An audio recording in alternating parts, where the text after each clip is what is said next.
Hello families, I just wanted to do a little check-in with everybody on our relationships, sexual health and parenting curriculum. Earlier this week we had run a parent workshop, but I am mindful, as parents have pointed out very fairly, that there's loads going on just now and it was just too difficult for families to attend. Now, what Caroline Linscale and I had hoped to do at that presentation was give you an overview of the resource that will be used. It's the resource that's been used across Scotland, and it replaces the SHRE curriculum, so our former curriculum planners round about sexual health and relationships. This is the updated version. So we've run this curriculum every year. And we have done over many years, but we haven't yet run with the new updated curriculum, so there are some changes to the content. With this in mind, as well as this talking news, I am sending home a covering letter.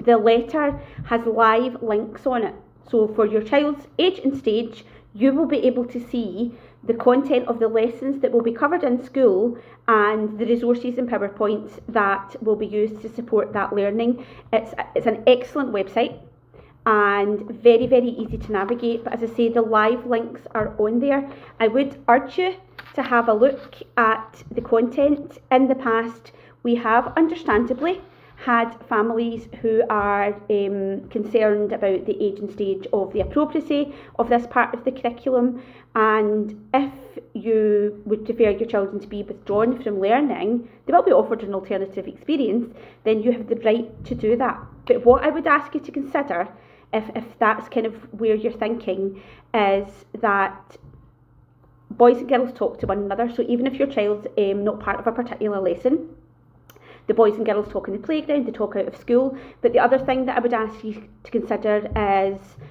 children's access to the internet, to social media, to Snapchat, to YouTube, TikTok seems to be the biggest one. The exposure that children have now to the world and topics and contexts that perhaps as parents we might think actually they should know nothing about this particular thing until they are older.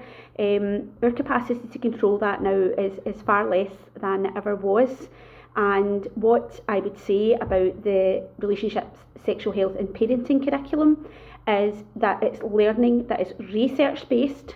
So it's come from Scottish Government, contributed by Education Scotland, local authorities, our health partners, and it's age and stage appropriate based on research. And what it means is that children, hopefully at the right time, although we can't mitigate for what children are accessing on TikTok or YouTube, but at the right time they are getting the right information about terminology, about relationships, about how their bodies work, all of these wide manner of subjects, and that's why it's so important. But as I say, we have run the curriculum before. We do bits and pieces throughout the year, and more often than not it falls into the summer term. But I would urge you to have a look at the content. Certainly primary 5 to 7 very much deals with the nitty-gritty. So please have a look. So as well as the information sheet that we'll be sending home, we also within the school hold full resource folders. So we had all these ready for the presentation on Tuesday night as part of that kind of induction to the resource, that you can come in, you can have a look. It's got all the information inside, it's got copies of the PowerPoints and the slideshows and the activities the children will be doing, and it will just give you an oversight of what's going to be covered. But it's really important that you are familiar with this, and that if you have any worries at all about the curriculum or the content of it, then you let us know before we do it. This will be done as whole class lessons. Okay, boys and girls together, whole class lessons. So it's most important, and we are intend covering this before the end of term. So please take some time to do that. And as I say, as well as the parent information sheet that's going home, you are most welcome to come into the school and physically look through the folders that are there And also, if you would prefer to talk to Caroline or I about any concerns you have, then please just let us know. Okay, I'm going to sign off just now. It's a lovely sunny day and the weather is supposed to be gorgeous over this bank holiday weekend. So I hope everybody has a lovely weekend, and we'll see all the boys and girls on Tuesday morning. And as I say, if you've got any questions, then come back to us.